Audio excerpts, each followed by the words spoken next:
അനിശ്ചിതകാല സമരം തുടരുന്ന എൻഡോസൾഫാൻ ദുരിതബാധിതർ ഇനി നിരാഹാര സമരത്തിലേക്ക് കടക്കുകയാണ്. ദുരിതബാധിതരുടെ പട്ടികയിൽ നിന്ന് ഒഴിവാക്കിയവരെ തിരിച്ചെടുക്കണമെന്ന ആവശ്യം ഉൾപ്പെടെ സർക്കാർ പരിഗണിക്കാത്ത സാഹചര്യത്തിലാണ് സമരം കടുപ്പിക്കുന്നത്. 2017 മെഡിക്കൽ ക്യാമ്പിന് ശേഷം ദുരിതബാധിതരുടെ പട്ടികയിൽ ഉൾപ്പെടുത്തിയ 1031 പേരെ പിന്നീട് പട്ടികയിൽ നിന്ന് ഒഴിവാക്കിയിരുന്നു. ഇവരെ തിരിച്ചെടുക്കണമെന്നതാണ് സമരസമിതിയുടെ പ്രധാന ആവശ്യം. എൻഡോസൾഫാൻ സെൽ യോഗം ചേർന്ന് കിട്ടേണ്ട നഷ്ടപരിഹാരം ഉൾപ്പെടെ കേന്ദ്ര സർക്കാരിൽ നിന്നോ അതുമല്ലെങ്കിൽ കമ്പനി നിന്നോ വാങ്ങി നൽകാനുള്ള നിയമ നടപടികളിലേക്ക് കടക്കണമെന്നതാണ് രണ്ടാമത്തെ ആവശ്യം. നേരത്തെ സൗജന്യമായി കിട്ടിയിരുന്ന മരുന്നുകൾ കുടിശ്ശിക കാരണം ഇപ്പോൾ കിട്ടാത്ത അവസ്ഥയുണ്ട്.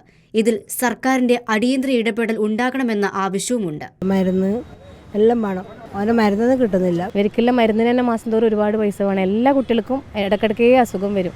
സെക്രട്ടേറിയറ്റിന് മുന്നിലെ സമരത്തിന് ശേഷം അനിശ്ചിതകാല സമരം തുടങ്ങിയ ദുരിതബാധിതരുടെ ആവശ്യങ്ങൾക്ക് പക്ഷേ സർക്കാർ അത്ര കണ്ട് പ്രാധാന്യം കൊടുക്കാത്ത സാഹചര്യത്തിലാണ് നിരാഹാരമെന്ന സമരമുറയിലേക്ക് മാറുന്നത്. ഈ സമരത്തിലൂടെ സാധിച്ചില്ലെങ്കിൽ നിരാഹാര സമരം വരെ ചെയ്യാൻ നമ്മൾ തയ്യാറാണ്. എൻഡോസൾഫാൻ സെൽ യോഗം ചേരുന്നതിനെക്കുറിച്ച് മുഖ്യമന്ത്രിയുമായി സംസാരിച്ചിരുന്നു എന്നാണ് നേരത്തെ സെല്ലിന്റെ ചെയർമാൻ കൂടിയായ മന്ത്രി മുഹമ്മദ് റിയാസ് പറഞ്ഞിരുന്നത്. എങ്കിലും ഇതുവരെ കൂടാനായിട്ടില്ല.